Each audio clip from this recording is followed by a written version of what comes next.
You ask Tiger to solve. This deals with linear equations with one unknown. The final result is n equals -2. Let's solve it step by step.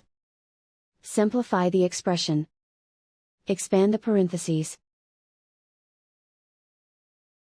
Multiply the coefficients. Simplify the arithmetic.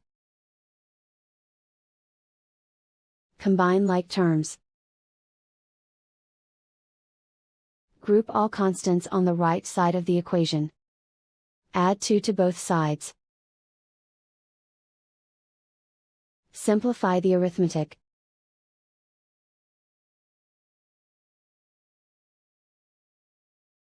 Convert the n into a positive number.